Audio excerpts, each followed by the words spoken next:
Baik, bismillahirrahmanirrahim. Assalamualaikum warahmatullahi wabarakatuh. Halo Sobat Ngopi semuanya, gimana nih puasanya? Semoga selalu semangat dalam mengerjakan amalan puasa dan amalan ibadah lainnya. Kembali lagi dengan podcast kami, yaitu Podcast Ngopi Beneran Bareng Mengubah. Ya, sebelumnya perkenalkan nama saya Aldi Syawari Putih sebagai moderator pada podcast kali ini dan akan menemani sobat semuanya dalam beberapa menit kemudian. Masya Allah, pada podcast kali ini kita kedatangan tamu yang sangat istimewa. Beliau merupakan salah satu ustadz kita yang bernama Ustadz Imanuddin, dan beliau mengajar pada bidang ilmu fiqh dan sebagai ustadz kepala kesantrian di Pondok Pesantren Al-Muhajirin Kaba. Yuk teman-teman semuanya, untuk mengenal lebih dalam lagi Ustadz Imanuddin ini, mari kita tanya langsung. Assalamualaikum Ustadz. Waalaikumsalam. Alhamdulillah sehat walafiat. Jadi Ustadz izin memperkenalkan diri dan menceritakan pengalaman Ustadz dari dulu hingga sekarang, dan bagaimana cara Ustadz itu bisa mengajar di Pondok Pesantren Al-Muhajirin Kaba ini. Bismillahirrahmanirrahim. Pertama, assalamualaikum warahmatullahi wabarakatuh.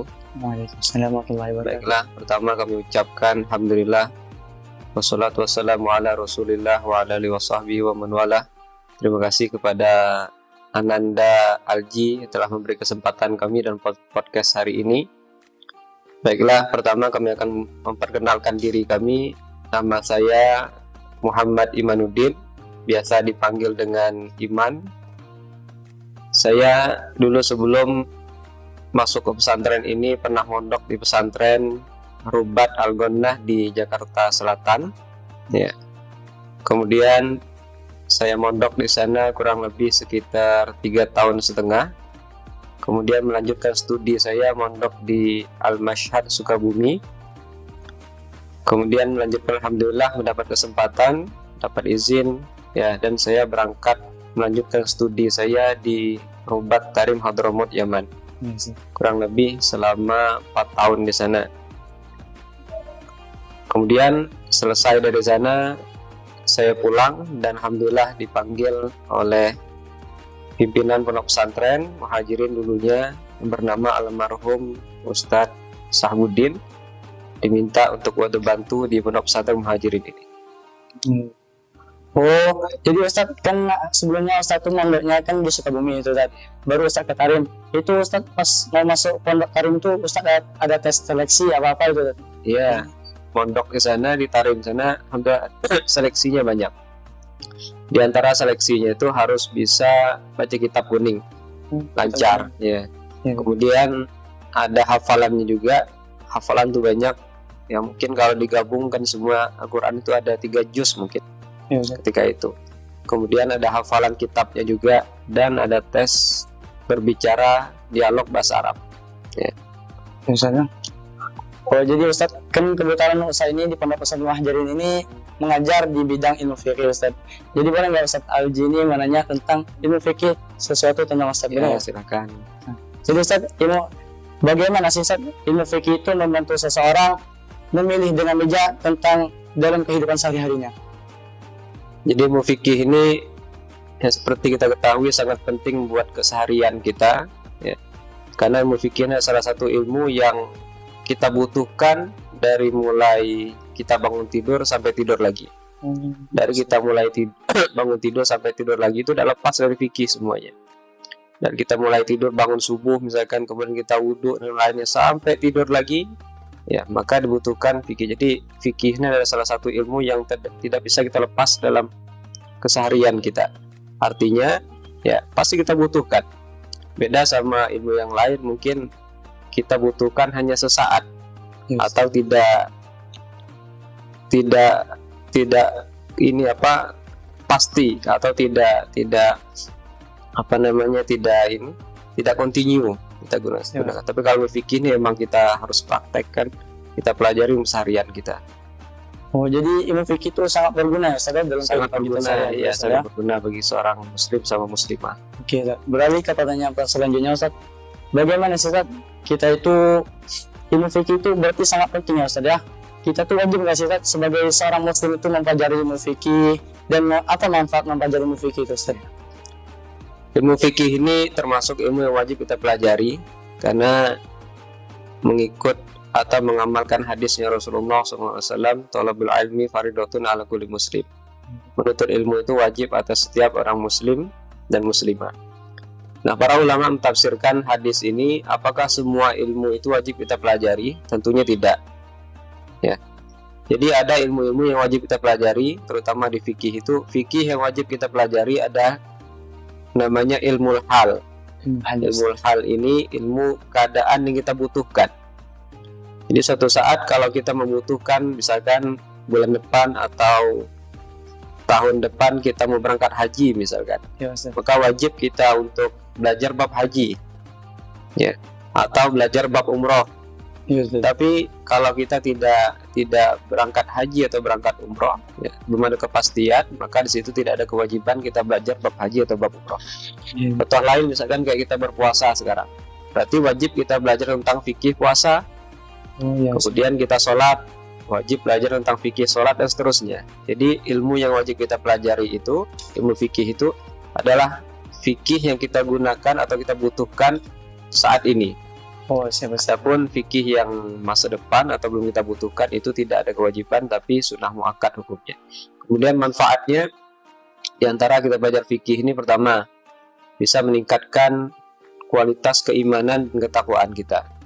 Dengan adanya ilmu fikih kita pelajari, itu bisa meningkatkan kualitas kita, keimanan kita, ketakwaan kita, kebaikan kita, karena ilmu fikih ini mencakup semuanya, baik itu ibadah atau muamalah.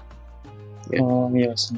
Karena tentunya kalau kita beribadah harus dengan ketentuan-ketentuan yang diatur oleh ilmu fikih. Tidak boleh kita beramal, beribadah ya yang tidak sesuai dengan ilmu fikih. Maka kalau kita beramal, beribadah tidak sesuai dengan fikih, maka ibadah tersebut tidak akan sah atau tidak akan diterima. Ya.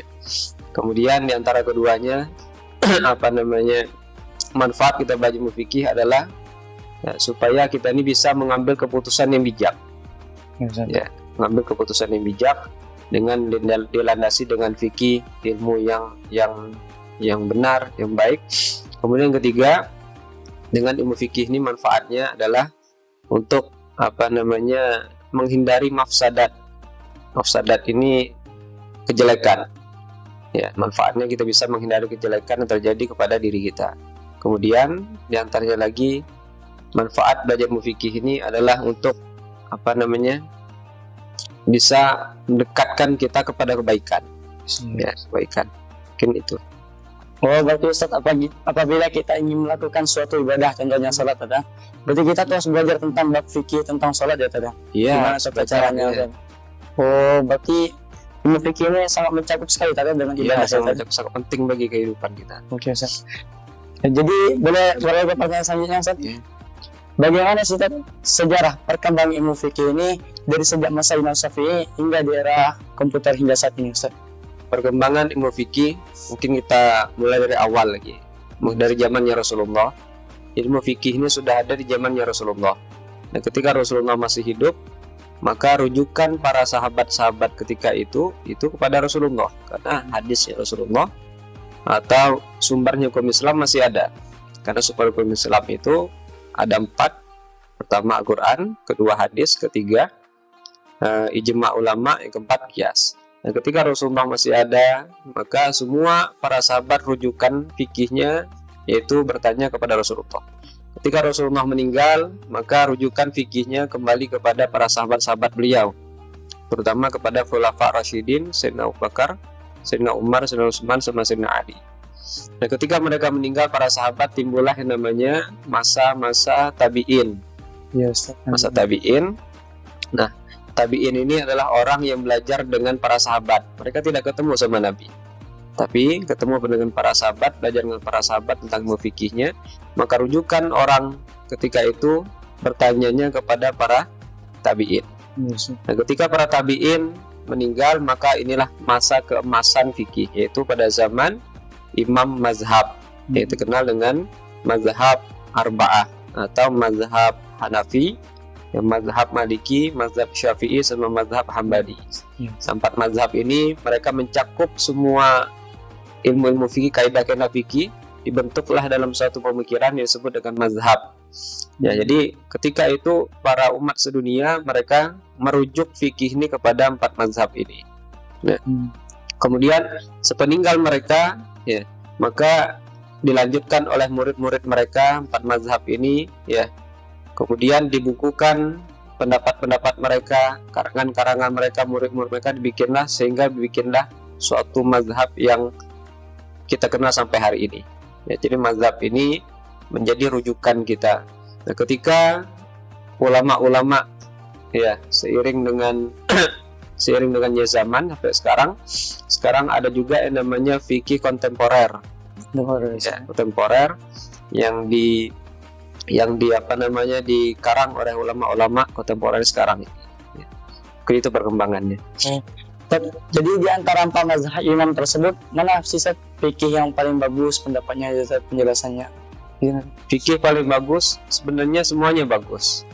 Kenapa terjadi perbedaan pendapat dalam mazhab 4 tersebut? Karena mereka mempunyai kaidah-kaidah sendiri. Imam Hanafi punya kaidah sendiri tentang memahami ilmu fikih. Kemudian Imam Syafi'i, Maliki, Hambali punya kaidah sendiri memahami tentang fikih.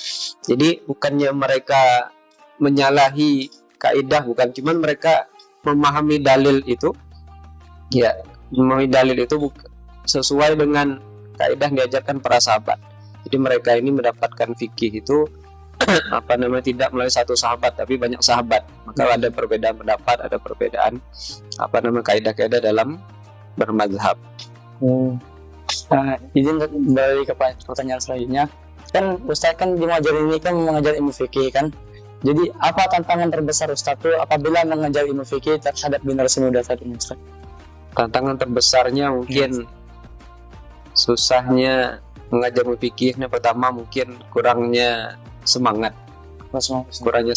remaja-remaja sekarang untuk belajar ilmu fikih. Mungkin mereka berpikiran ilmu fikih ini kurang relevan mungkin, atau tidak sesuai zaman, padahal fikih itulah yang ikuti zaman, ya, yang sesuai dengan zaman. Artinya kita mau hidup zaman dahulu atau hidup zaman sekarang atau masa depan, yang nama fikih itu pasti dibutuhkan. Ya, pasti dibutuhkan. Bukan hanya orang hidup saja menggunakan fikih, bahkan orang meninggal pun masih menggunakan fikih. Contohnya ketika meninggal harus dikuburkan, harus disolati, dimandikan, dikafankan, itu juga menggunakan fikih semuanya. Jadi mungkin kendalanya pertama mungkin kurang semangat bagi remaja-remaja kita sekarang. Yang kedua mungkin kurang motivasi, ya, kurang motivasi dari ulama-ulama atau belum tersampaikan kepada remaja-remaja kita. Makanya pesan kita kepada remaja, ayo sama-sama kita belajar, ya, di majelis taklim. Di mana ada majelis taklim, di mana ada pelajaran-pelajaran agama, hadir di situ, sehingga kita bisa mendapatkan pencerahan tentang ilmu fikih. Ya, mungkin juga remaja ini menganggap fikih ini terlalu keras mungkin, atau terlalu apalah bagi mereka, sehingga mereka agak menjauhi fikih. Ya, Ustaz. Baik, Ustaz.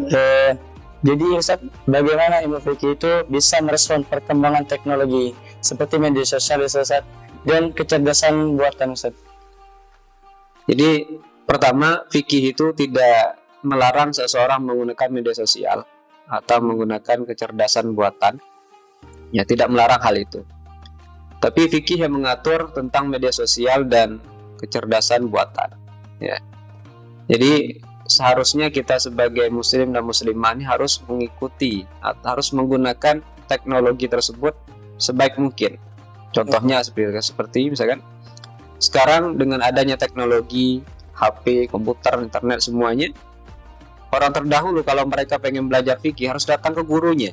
Ya, datang ke gurunya, di mana gurunya jauh didatengin, pondok jauh-jauh segala macam. Sekarang tidak lagi. Sekarang kita di kamar, di rumah itu bisa belajar fikih dengan cara membuka HP atau dengan cara membuka komputer, ya. Kemudian kita sharing-sharing, cari di sana linknya yang emang bisa dipertanggungjawabkan linknya. Nah, bisa kita belajar fikih. Maka sebenarnya zaman sekarang tuh lebih mudah untuk belajar ilmu agama, tuh lebih mudah. Zaman dahulu harus menempuh jarak jauh, ya harus memakan waktu yang panjang. Sebenarnya kalau sekarang enggak lagi, buka HP sedikit udah bisa kita belajar. Ya, setuju. Ya. Sebenarnya remaja atau muslimah sekarang lebih bersyukur sih sebenarnya, Ya. sehingga bisa lebih mudah untuk mempelajari ilmu fikih. Jadi Ustaz, teknologi ini sangat penting ya Ustaz, apabila kita ingin mencari ilmu. Jadi teknologi mempermudahkan seorang apabila mempelajari suatu ilmu Ustaz.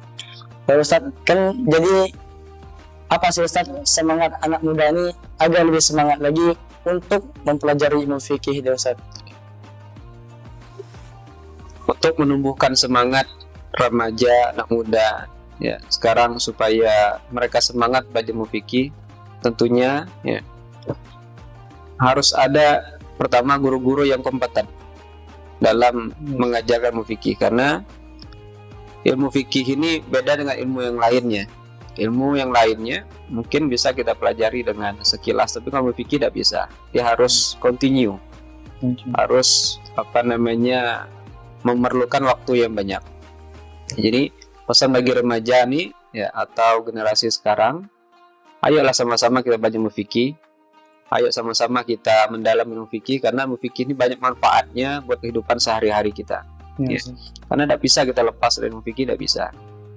Tapi kalau dari ilmu yang lain mungkin bisa kita maklumin, tapi fikihnya tidak bisa. Dari kita mulai hidup, dari anak baru lahir saja. Ya, baru lahir di perut ibunya sudah mempraktekkan fikih, sudah berhubungan dengan fikih. Sampai dia meninggal, sampai dikuburkan masih berhubungan dengan fikih. Jadi fikih itu tidak bisa kita lepas dari kehidupan sehari-hari kita. Kemudian supaya semangat anak-anak, mungkin lebih banyak lagi sepesan kita, harus lebih banyak lagi sependai-dai ya, dakwah-dakwah yang menyebar ke pelosok-pelosok kampung atau desa, supaya bisa menarik minat remaja-remaja yang di kampung, di desa, bahkan di kota juga untuk mempelajari ilmu fikih ya. Karena banyak ketika orang berdakwah, orang dai-dai itu hanya mengajarkan hal-hal yang seperti motivasi atau nasihat-nasihat, tapi jarang mereka menceritakan ya atau menjelaskan fikih. Karena fikih ini fikih ini sebenarnya lebih penting ya, karena berhubungan dengan hukum ya. Kalau nasihat-nasihat itu mungkin bisa kita ini dapat gitu. Tapi kalau fikih ini dia berhubungan hukum dengan haram, dengan wajib, dengan sunnah ya. Jadi bisa dikatakan mustahil ketika orang itu ya bisa dikatakan soleh atau solehah kalau dia tidak mempelajari ilmu fikih. Karena orang bisa menunaikan kewajibannya dia seperti sholat, puasa dan lainnya, itu harus dilandasi dengan fikih. Ya. Bisa. Maka saya katakan tidak bisa orang dikatakan soleh solehah itu kalau dia belum mempelajari tentang ilmu agama atau ilmu fikih. Contoh misalkan dia baik sikapnya baik segala, cuman dia ada sholat. Ya, atau sholatnya amburadul, atau sholatnya tidak sah, atau puasanya tidak tahu rukunnya, perkara yang batal tidak tahu, gimana bisa dikatakan soleh solehah?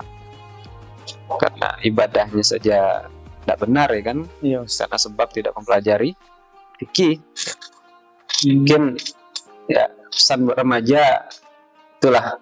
Jadi jangan anggap sepele ilmu fikih ini, jangan anggap hal-hal yang tidak penting ilmu fikih ini. Ya jadikan ilmu fikih ini sebagai landasan hidup kita. Jadikan fikih ini sebagai pusat kehidupan kita, sehingga kita bisa menjalani kehidupan ini dengan baik dan teratur semua. Siap, Ustaz. Oke, semua. Jadi udah tahu kan gimana motivasi terhadap anak muda agar lebih semangat lagi belajar ilmu fikih, yaitu ilmu fikih itu sangat penting, karena apabila kita tidak beribadah berlandaskan ilmu fikih, maka ilmu fikih tersebut belum tentu sah atau belum. Jadi ilmu fikih ini sangat penting ya guys, sahabat. Jadi cukup sekian podcast Ngopi Bareng Teman Muda ini. Kami tutup dengan salam. Wassalamualaikum warahmatullahi wabarakatuh. Waalaikumsalam.